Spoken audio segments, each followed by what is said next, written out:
Welcome to CS3510. Mine's on this wall. L02B, and this is the lecture on the fast Fourier transform.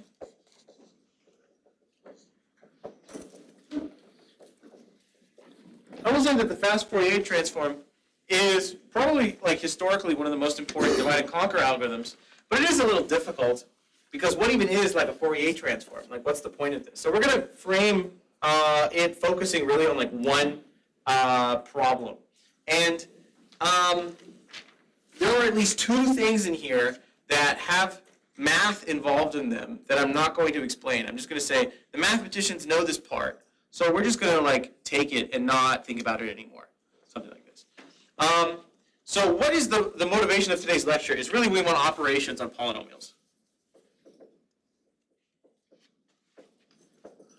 Everyone knows what a polynomial is. We have a of x, and it's got a0 plus a1x plus a2x squared plus a n minus 1, x to the n minus, right? And we want to study all the kinds of things you can do to an equation like this. A polynomial really, in some sense, is a generalization of a number. In fact, fast multiplication algorithms deal with fast Fourier transform in some sense, right? So there are a couple of things you could do to a polynomial, and a real polynomial might be like x squared minus x minus 1, right? Something like this. And we care about polynomials, and let's suppose that addition and multiplication are fixed. So we have fixed point arithmetic.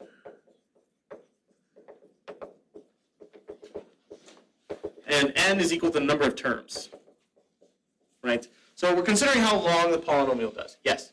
So for a of x, did you mean for the third term for that to be an exponent on x for the subscript? Yes, thank you. I will make, please catch me if I make any small or even big mistakes, right? Thank you. So what are some things you can do to polynomials? Suppose I got a bunch of polynomials. Add them, okay. What else can I do? Multiply? That was easy. There's something else you can do to polynomials that you can't do to numbers. Factor, you can factor numbers. Inverse, the inverse of a polynomial may not be a polynomial. It may even be a function, actually. Compose them? Yeah, actually, what's something simpler than composing a polynomial with another polynomial? Yeah. Factor it, you can factor numbers. In fact, you can factor polynomials faster than you can factor numbers. Expansion? Let's suppose they're expanded. We'll talk about representation in a second. Answer I'm looking for is evaluation. So I think maybe you guys, it was too obvious, right? Taking a polynomial, I want a specific number, plug and chug. How long does it take to plug and chug? Okay, first off, we have an object, a mathematical object. The computer is not an abstract mathematical thing. It's a real concrete thing. It's got wires and stuff probably inside. So we need to figure out a way to represent the object on the computer first of all. So there's an obvious way that we do so, which is, in the first place, called coefficient form. It's analogous to having bits represent a number. You just store A as an array of numbers.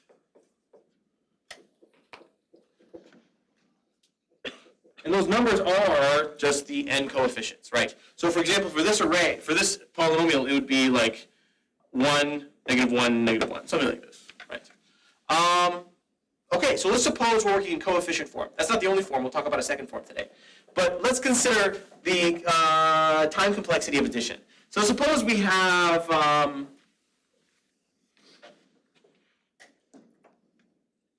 suppose we want to add two numbers. So let A be represented as A0 to AN minus 1. And let's just for simplicity suppose B is B0 to Bn minus 1. And these are again polynomials where it's B0 plus B1x plus B2 squared, x squared, and so on. And let's suppose we want to compute A plus B, right?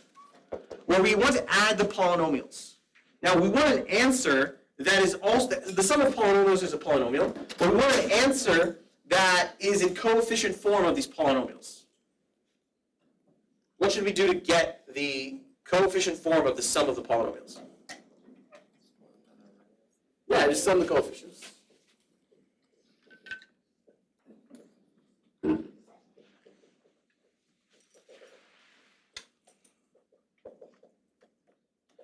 work? Well, if you think about the polynomial a0 plus a1x plus a2x squared plus a n minus 1 x to the n minus 1. If you sum that with b0 plus b1x plus b2x squared plus bn x n minus 1 x to the n minus 1, all you have to do is group like terms, right? So those are a like term, those are a like term, those are a like term, and those are a like term, right? You add them together, you undistribute the common terms, and you're going to get those are in fact the coefficients of the sum. Pretty simple actually. So addition. How long does this take? Squared. Let's suppose addition is constant time. Just in this context only. Why? It is n, but why?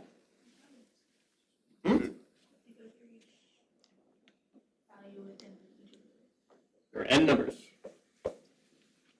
So adding two arrays of n numbers each, if addition takes constant time, and in this context it does, we're working in fixed point arithmetic. I wrote it somewhere. Yeah, fixed point arithmetic. We're just suppose that we're working in like the MATLAB style. Everything's 32 bits. We're not doing a big trillion bit number. We'll lose precision, but that's fine, right? Okay, what about multiplication? You can't just like multiply the coefficients. It turns out it's more complicated. To give you an example, let's do like 1 plus x squared, and then we'll multiply that by 2 plus 3x squared plus 5x cubed. No. Let's do x plus x squared. Okay. Now, you guys remember how to FOIL? All right, what's that going to be? That's going to be 2 plus, and then we're going to have 3x plus 5x squared, and then we're going to have 2x plus 3x cubed plus 5x to the fourth, and then I messed up already. 5x cubed? 3x squared. 3x squared, 5x cubed, and then we're going to have 2x squared plus 3x cubed plus 5x to the fourth. Yes, something like that. So we have 9 terms, right? And in general, if we have the polynomials like a0 plus a1x plus a2x squared plus, just to be simple, let's say b0 plus b1x plus b2x squared plus, okay? You need the linear term, it's just these two, right? So it's going to be a0 plus b0. You need the next one, it's going to be those two summed, right? So it's going to be, what is that? a0 b1 plus a1 b0. And then the third one, you need those, and those, right? So it's going to be, what is that? a0b2 plus a1b1 plus a2b0, right? And pretend I did the rest of that. We can generalize. We know how that works. What's the time complexity of this naive multiplication algorithm? First off, I'm doing n things. In the worst case, I'm doing how much operations per each one? N. Yeah, so it's going to be n squared, yes. It turns out that's too slow. Like, for most applications that people need multiplication of polynomials for, basically everything in signal processing, convolutions, Photoshop filters, whatever, it's all done this way. That's too bad. I'll share a video by, I think it's Vsauce or Veritasium or something like this, where they go into the history and the importance of the fast Fourier transform. It's basically like, we were only able to do certain Cold War wargaming because we were able to improve this to n log n. And today's lecture is basically going to be spent improving this to n log n. That's going to be the point of today. That's going to end up being fast enough. By the way, don't think of n log n as like halfway between n and n squared. It's basically a rounding error. It's a piece of dust off of n. It's basically linear time. N log n might as well be linear time for a lot of people. Right? Okay. There's a third problem we need to talk about, which is evaluation. So suppose I have a polynomial in coefficient form a, and I have some number y, and I want a evaluated at y. right? I want to plug and chug. What's a naive way to do evaluation of a polynomial like this? Plug all in, add them together. Okay, plug them all in and add them together. How long does that take?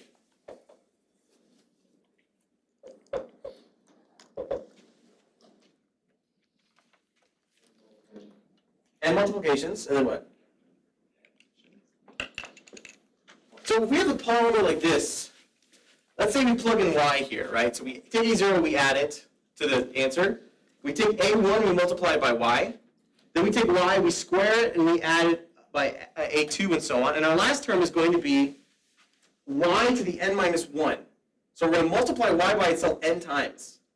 So in this fixed point scenario, this is approximately n multiplications, n times. So unfortunately, plug and chug in the naive way runs in n squared. Right? Can you improve the plug and chug? Can you improve polynomial evaluation faster than just naive plug and chug in calculating the exponents? Yes. Well, yeah, each time you calculate an exponent, you save it. So the next time you just multiply by y one more time. Yes. I'm trying to think if that's equivalent to. Yeah, I think so. I think so. I'll give you the visualization. It's called the Horner rule. Basically, a0 plus a1x plus a2x squared plus, let's say, a3x cubed is equal, and let's say dot, dot, dot. That's actually just the same thing as a0 plus x a1 plus x a2 plus x a3 plus. How do I do this? So you can rewrite a polynomial in linear time, or you're just not even rewriting it. You can just look at the coefficients. And you can represent it in this nested formula, and that technically is the same thing. Now what you do is then you evaluate it inside out. You plug in y, you do an addition, you do a multiplication. You take that, you do an addition, you do a multiplication, you do an addition, you do a multiplication. What time does this, how long does this take? Is it not also? It should be linear time, unless I made a mistake. Addition, multiplication, addition, multiplication, it should take 2 n steps. It should be linear, right? And if I'm incorrect about this, please correct me. This should take O of n with this smart kind of trick, right? Now, this is not the best, I think. Well, for evaluation, it's okay. But this is specific to the encodings that we have for the fact that we're representing the polynomial in coefficient form. But there are other ways to represent the polynomial. So in fact, you can let's poll the audience. Do you guys know another way to represent a polynomial uniquely? How can you describe a polynomial to someone? Yes? Well, it can be as a certain number of points, where the number of points is the degree of the polynomial. Yes. Actually, one more. Yeah. Yes. So in fact, there's something called sample form. And it turns out that a polynomial can be uniquely described by points on the curve, right? So let's say I'm in the Cartesian plane, I have a point. How many lines go through that point? Let's say a0 plus a1x, right? That's y equals mx plus b. How many points go through that? Infinitely many, right? But as soon as I fix a second point, suppose I have 2 points, how many lines uniquely go through 2 points? Yeah, 2 points uniquely define a line.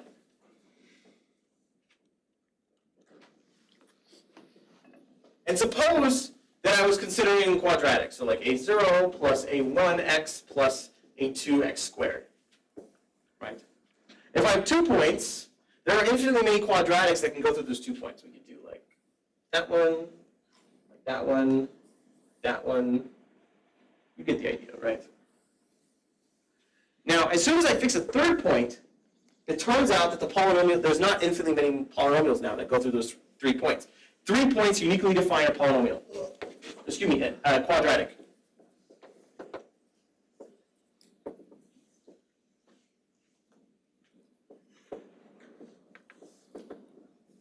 So what we can say here is that, and here's the whole point of sample form, n points define a n minus 1 degree polynomial. So we don't need to have a polynomial encoded as its coefficients, we could instead, oh, my mic has not been on for the whole time. We could instead, that'll affect the YouTube, let's see. We could instead have a polynomial encoded as just n minus n selected points upon the curve, just somewhere. Just n points uniquely can also describe the polynomial. So we can represent the polynomial in something called sample form. And let's say we have a of, let's say, at x0, a evaluated at x1, all the way to a evaluated at some xn for some x0 to xn, right? Something like this. We'll say n minus 1 here, actually. Right. So we have n points for an n minus 1 degree polynomial, right? What those points are, it turns out will matter later. But for now, just suppose they're like 1, 2, 3, whatever, as long as they're distinct, right? Suppose we have two polynomials in sample form. First off, any questions on sample form?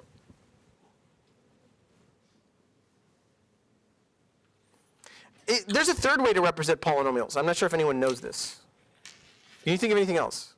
What uniquely characterizes a polynomial?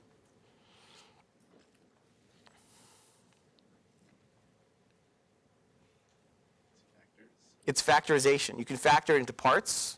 And those are much more cumbersome to work with, so we don't really talk about it. But you could write a polynomial like this. A quadratic can be written like this, and a comma b uniquely define what that quadratic happens to be, right? Anyway, suppose we're not going to talk about representing it as this factored form. That doesn't really, none of the algorithms are nice for that. So, suppose we have 2 points in sample, not only are they in sample form, but they've been evaluated at the same sample points for us, right? They're at the same points. Suppose I want to add these two polynomials. How can I do that effectively? Yes? On B, you wrote x0 twice. Thank you, thank you. So let's say I have two polynomials in sample form. How can I add the two polynomials? Yes? Exactly.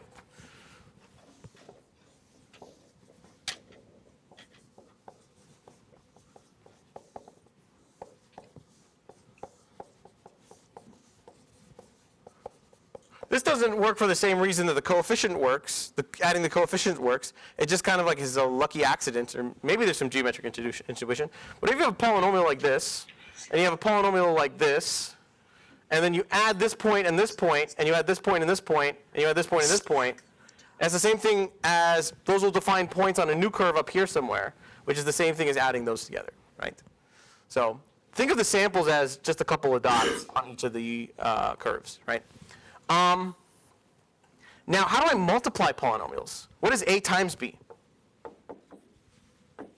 Suppose I have them in sample form. Yes? I'm just a little confused about like what you just finished driving up. These curves. Right above that, like what exactly are the a of x0, a of x1? These are several points I've evaluated the curve at. So suppose that, and we'll talk about the choice of them later, but suppose like x0 is 0, x1 is 1, x2 is 2. And they encode this specific height of the curve, right? If this is a and this is b, it's that specific point. And the n plus 1 points uniquely represent the polynomial. So you don't have to have the polynomial's coefficients. You can just have n plus 1, or if the polynomial is degree n minus 1, you can have n points of the curve, same information, in fact. Yeah. So a and b are sets or arrays of, I guess, is it the value of the functions a and b? Exactly. Evaluated at those specific points. So we write a of x0, we mean the polynomial. Suppose it was in coefficient form. We plugged and chugged it at this specific value of x0, and we stored that number here, whatever that number happens to be. Yeah. Good check-in. So let's say, any more questions on sample form? Right? Trig, refresh stuff. If I wanted to multiply two polynomials and I have samples of them, how can I get samples of their product?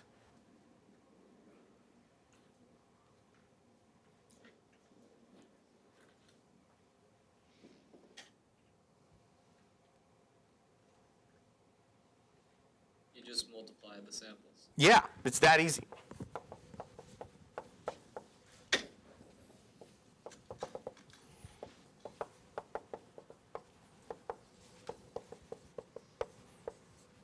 why does that work? Well, consider a of x times b of x. If you were to evaluate this at x naught, you get a of x naught times b of x naught, which is just a of x naught times b of x naught. It's the same thing, right? So it turns out when you have in sample form, how long does this take? Yeah, you have fast multiplication.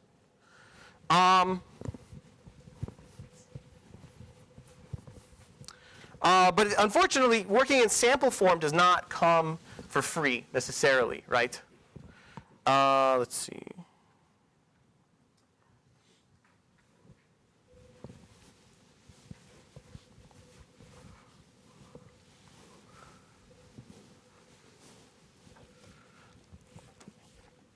How long does it take to evaluate a polynomial on sample form? Let's say you have polynomial a in sample form of a, let's say x naught, a of x1, a of x to the n minus 1, and you want to evaluate it at y. So you want a of y. You want to plug and chug in the polynomial at a and y. What can you do here?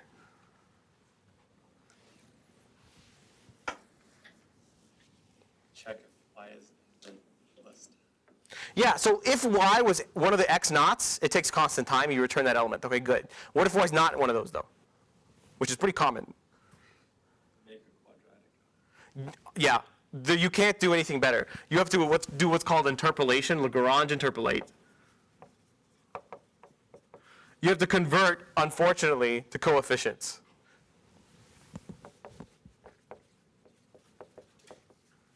That's not good, right? So let's just compare the two operations real quick. We have, suppose we're working in coefficient form, okay? And let's contrast this with sample form. Let's say we're adding two numbers. So you're adding two polynomials. Let's say we're multiplying, and let's say we're evaluating. How long does it take to add two polynomials in coefficient form? Yeah. How long does it take to add two polynomials in sample form? Okay, so nothing there. How long does it take to multiply two polynomials in coefficient form? Yeah, you got to do all that factoring and foiling and stuff. How long does it take to multiply two polynomials in sample form? Yeah, so in fact, we have faster multiplication on the sample form. What about evaluation? How long does it take to evaluate a polynomial in coefficient form?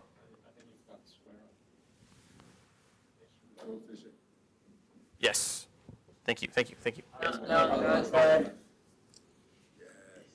Yes. Thank you. Okay. How long does it take to evaluate a polynomial in coefficient form? O(n). Yeah.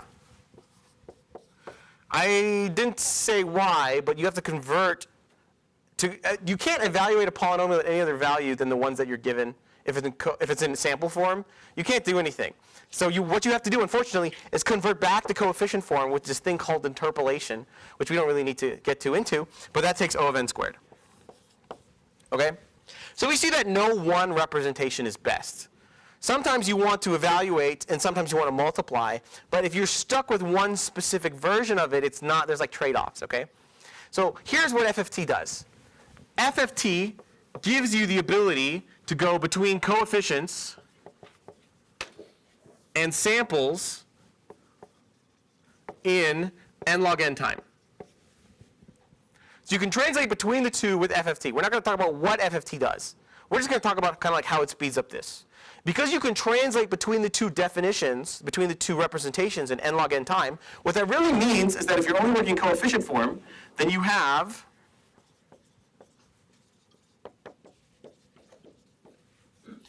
addition, still an O of n. Multiplication, though, instead of running the n squared way, what you do is you first convert to sample form, run linear times sample, and then convert back. And that's going to give you O of n log n, which is what we'll describe in a second. And then when you evaluate, you do the same. You can just evaluate O of n, right? So you don't have to stick with sample form to do any evaluation if you just stay in coefficient form the whole time. And then you translate to sample form only to do multiplication, and then you translate back. So then you stay in coefficient form the whole time. So these two we've already basically done. We're going to describe now multiplication of polynomials using FFT in n log n time. Before we do, any questions? This is just the setup. This is just simply what we're about to do. Yes? I missed it, but why did you say sample time or sample form is O(n) squared for eval? Eval, it's kind of like I waved my hands and then I said I'm not going to talk about it too much because it's kind of annoying. Basically, you can't really do it except you got to convert in the worst way. You have to run this interpolation algorithm called Lagrange interpolation, or maybe there's something faster. But the naive way takes n squared time. So the only way to evaluate the sample, you might as well say there is no way to sample. What you have to do is convert it and then evaluate, and then go back. So we're not going to even kind of like worry about it too much. But FFT, you could think improves the sample time to linear if you were thinking about samples anyway, but don't. Just think about the coefficients, right? Usually evaluation, if you do any evaluation, it happens once and it happens at the end. You do the whole polynomial and then you find the one value of it, and then you just check that. So it's okay that you stay in coefficient form like this in a more practical sense. Yes? So you're saying that the naive transformation from sample to coefficient form takes n squared time? Yes. Yeah, coefficient form. Actually, good comment. Let's say we're doing the naive way. You can go from samples to coefficients.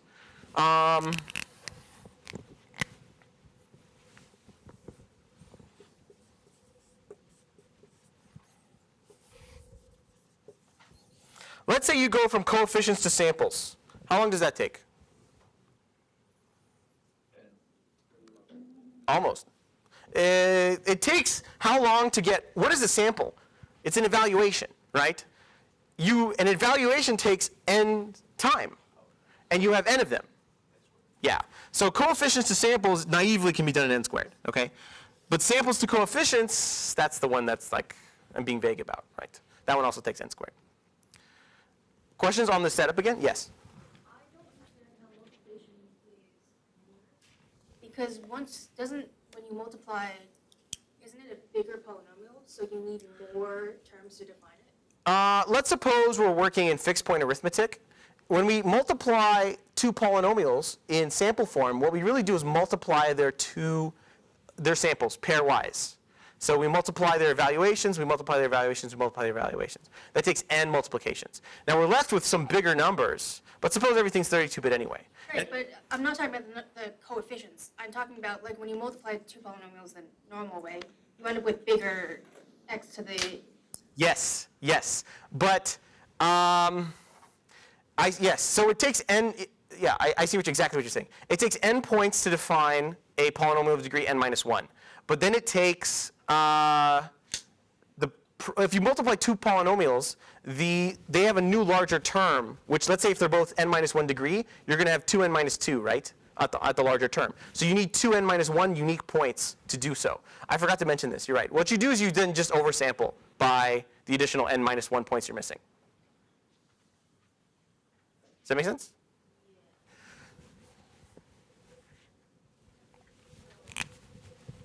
So let's say the largest term of a is going to be a n minus 1, x to the n minus 1, right?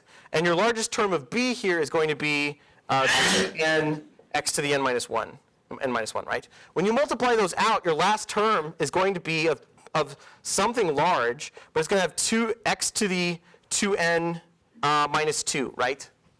So if you have n points of a polynomial that large, you don't have one more point than the degree. So you can't say you represent it uniquely. So what you do is after you multiply, you have to oversample, and you get more x's. You just evaluate it a couple more times linearly. So it's okay. Wait, how do you get more samples if you're in sample form?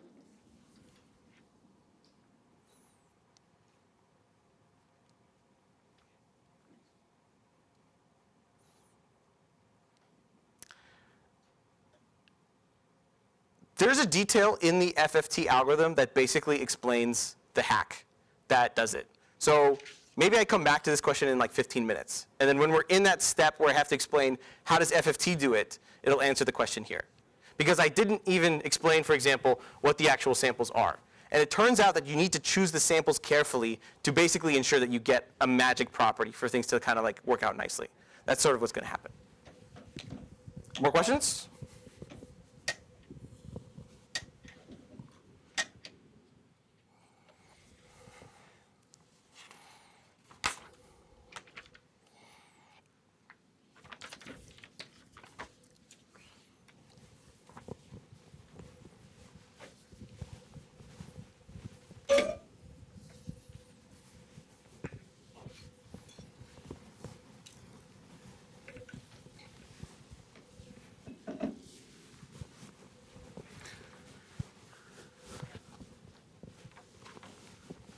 So first, let's talk about a way we can represent a polynomial. Yes, question?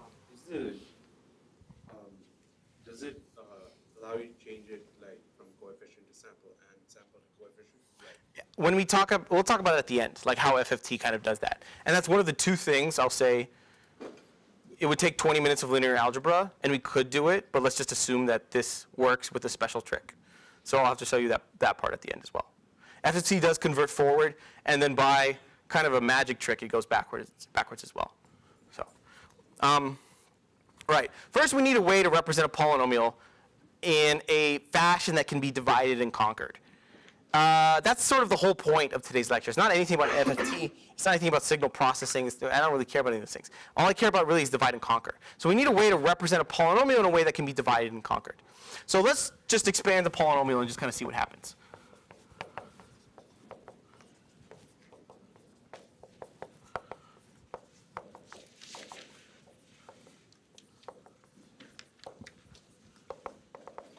Let's say a n minus 1, x to the n minus 1, right?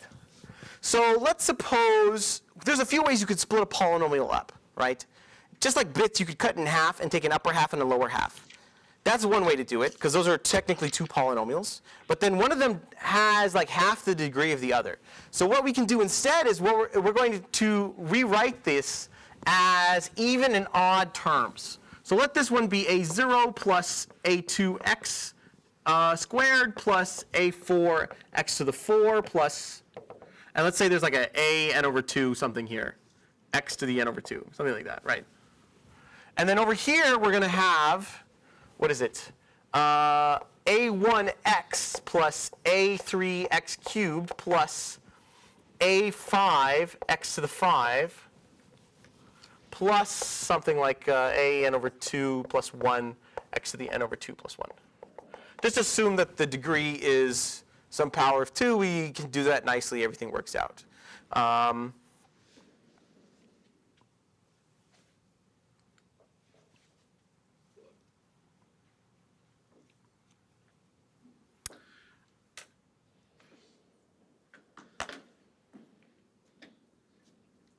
Right. Let's factor an x out of here.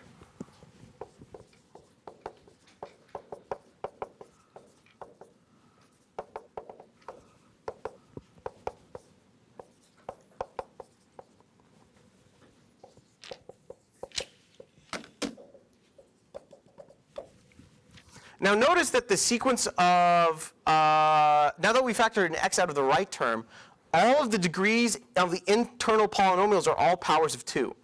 So we could technically represent this, how could we rewrite this polynomial as one of something perhaps evaluated at, but only has degrees of 1, 2, 3, and so on?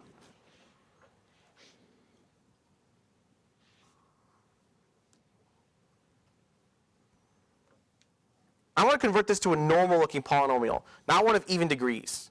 So what's another way I could rewrite this necessarily? Yeah, we're going to just basically evaluate it not at x, but as if it was evaluated at x squared. So what that means here is that this is going to be like a0 plus a2 x squared to the 1 plus a4 x squared to the 4 plus something like this, right? a1 plus a3 x squared to the 1 plus a5 x squared to the squared plus, right? And now we have, oops, thank you. We have polynomials that look like normal degrees.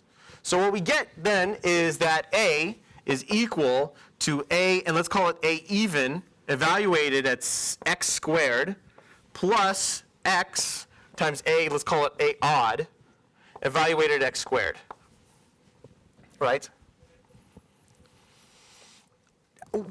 Notice that the degree here is half. So we have, in some sense, a recurrence of two subproblems, right? Before we go further and explain more about the recurrence, this is just arithmetic so far. Are there any mistakes? Are there any questions? Yes?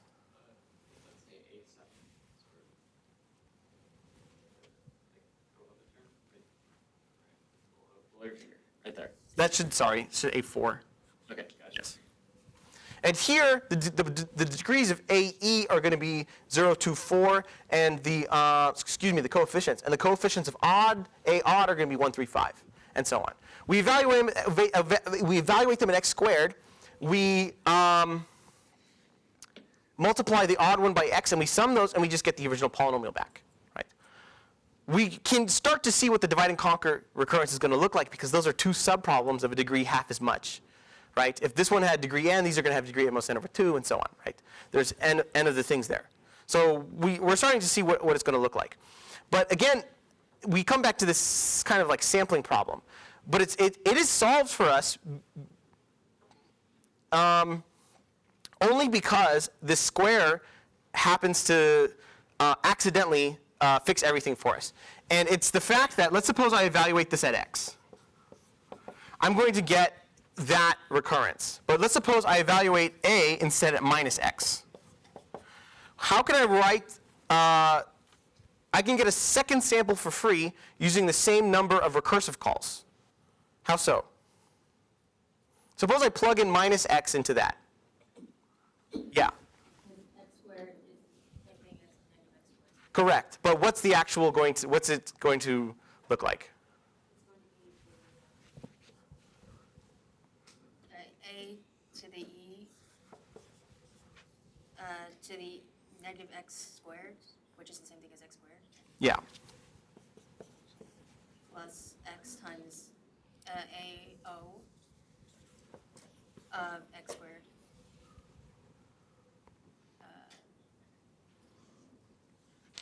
It's going to be a minus. That's all I mean. Yes, because these are going to be odd up here.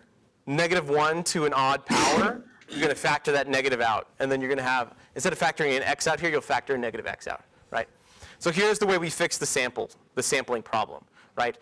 Instead of having to sample, we can get 2 evaluations of the polynomial, not with 4 sub-evaluations, but with 2 sub-evaluations. So here we get something for free, as long as we choose our points in a special way. Instead of choosing 0, 1, 2, we have to now choose our points in, at least investigate choosing our, there are other problems that will come up, but we can investigate choosing our points like 1, -1, 2, -2, 3, -3, and so on. For these are x0, x1, x2, x3, and so on, right? So let's suppose it doesn't matter what we actually sample at, right? As long as we have n plus 1 points, n points, for an n-1 degree polynomial. So let's just conventionally say that those are going to be our points that we sample at. Cool, we get the doubling thing for free. There's a second problem, though. Let's take a second. This is kind of one of the core ideas.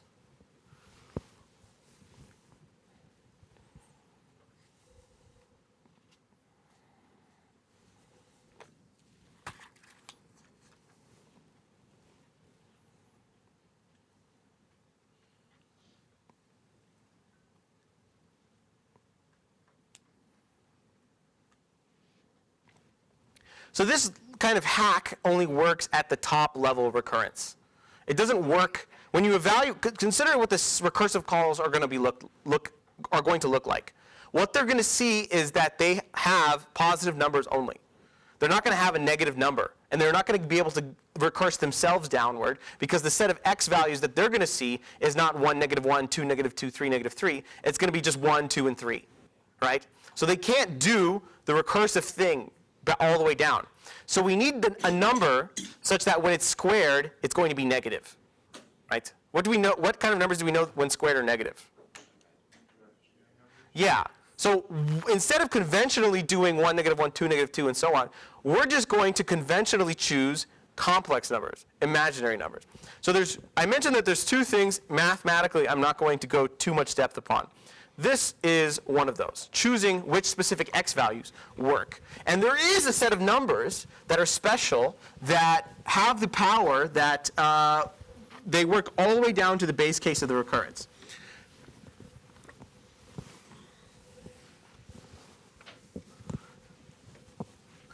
So suppose we're concerned with numbers whose solutions are complex and to the equation x to the n minus 1 is equal to 0, right? So these are called, does anyone know what the solutions to such an equation are called? They're called roots of unity. You know what unity means? Yeah, it's just 1. So like what are the possible nth roots of 1? Is all we're really asking here. So if n is equal to 1, then z has solutions as what? Okay. If n is equal to 2, what are the solutions to z? 1 and what? Yeah. And if n is equal to 3, what are the solutions to z? 1, okay. That's not it. I, -1, -I. I don't like the order you did that in, but yeah. That's how the circle goes. Does it? Yeah. But we're going to do it that way. We're going to do it that way. I'm not a geometry-brained individual. I like the, thank you. But he's right. Basically, you describe the complex plane, you can, here's a quick analogy. You can kind of think of it as r squared, where complex numbers over the form a plus bi. When you have 1i and -1, -i, you have 1, you have I here, you have -1 and -i here, right? Right? And these are on the circle. So the nth roots of unity just kind of go around the circle, and they're like the nth things, right? Yes? 1 minus 1 I and minus I aren't the for n equals 3. That's for n equals 4. Yes. Sorry, it should be the next power of 2. Thank you. Yes. Suppose n is a power of 2. The third power of 2. Yes. Thank you. Right. Now these have all kinds of interesting properties, and in general I'll tell you that the nth roots of unity are called omega, omega squared, and so on, up to the way omega, and so of course 0, such that n minus 1, where omega is equal to, what, e to the 2 pi I over n, and then where you say e to the I theta is equal to, what is it, cosine theta plus I sine theta, is that right? That sounds right. Something like this. And then that's how you define the solutions. We don't really care. What's important for us is that when we do the recurrence, we have these nice properties that when you take a square of a number, it could still be negative, and that works out nicely for us. For example, let's suppose we're at n equals 4 and we go down a level. Our solutions are going to be 1, -1, and then I, and then -I, right? What happens when you square 1? Simple question. 1. Okay. What happens when you square -1? Okay. What happens when you square I? What happens when you square -I? Okay. What happens when you square 1? What happens when you square -1?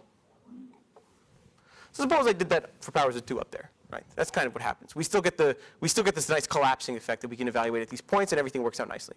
So we're going to choose those specific points as our points of sampling. We're not going to do real numbers anymore. We're doing complex numbers now. The n roots of unity of omega 0, omega, all the way to omega n minus 1. And that's going to give us that's going to allow us to do our divide and conquer recurrence here. Right? That's going to fix the recurrence for us.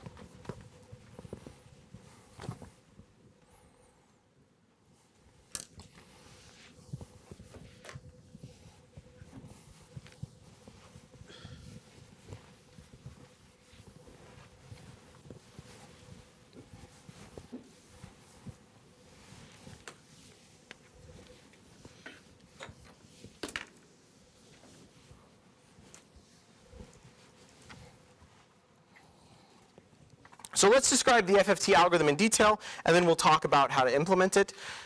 We're going to have on input a polynomial in coefficient form and some root of unity here.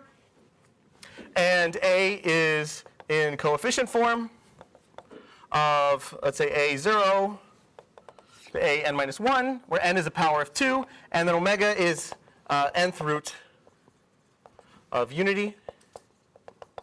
These fancy complex numbers. And here's how the algorithm is going to work. If our root of unity is just 1, we're going to output a of 1. We're just going to perform evaluation, which we can do in coefficient form. We're going to then find our subproblems, AE and A0 such that A of x is equal to a e of x squared plus x a e o of x squared, right? And then we're going to recursively call these samples for us, a e 0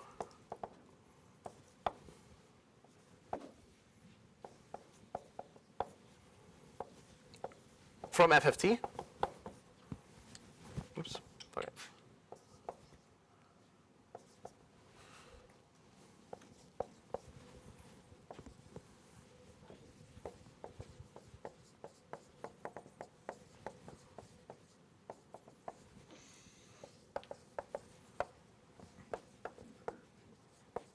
Right, and we're doing the squared because that's what the recurrence calls for. We're plugging in at that specific point. And then we're going to compute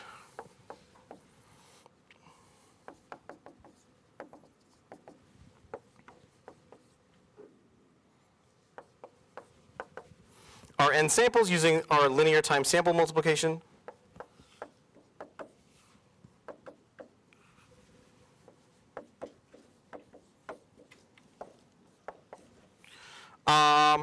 And then we're going to return our samples.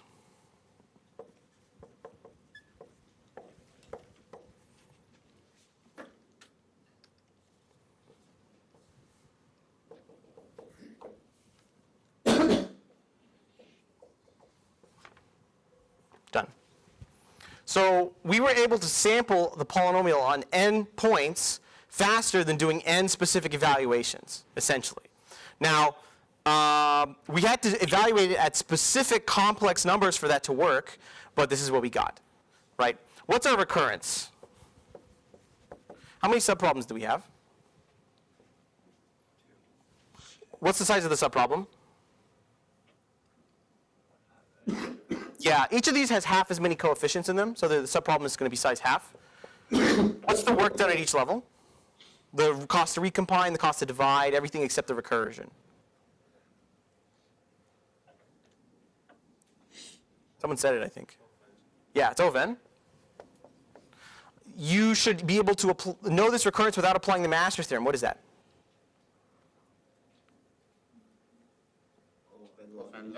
Yes, exactly. That's just the merge sort recurrence. That's like the only time it'll ever be n log n, right? Or it's 3, tn over 3, stuff like that. But that's O of n log n. So we see that the fast Fourier transform takes n log n for us. We can convert from coefficients to samples on these specific points in n log n time. Now, our last thing. Let's describe polynomial multiplication quickly. Any questions on the detail and analysis of FFT?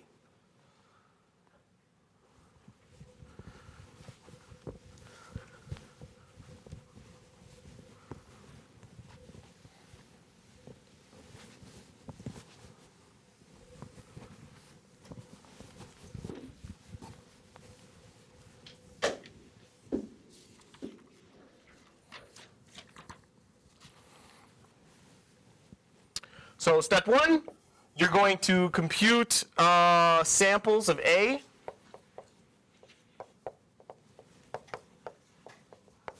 On this using FFT from the coefficients of A0 to AN minus 1.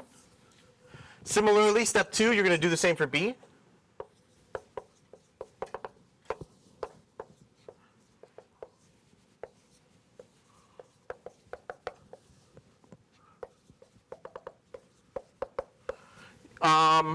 You're going to do your linear time multiplication.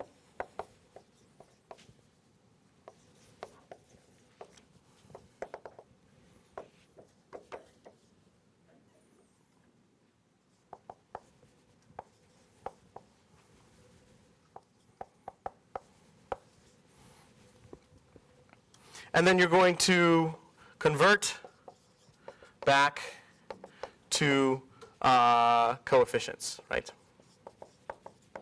Now, how do you convert back to coefficients? It turns out, and I mentioned there's two things mathematically I don't want to get too in depth to. The first is the roots of unity.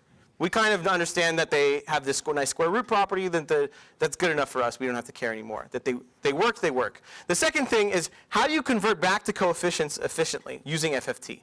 I mentioned that the naive way takes n squared. you can actually use FFT to go forwards as much as you can go backwards. Why? You can get your samples from FFT by FFTing your coefficients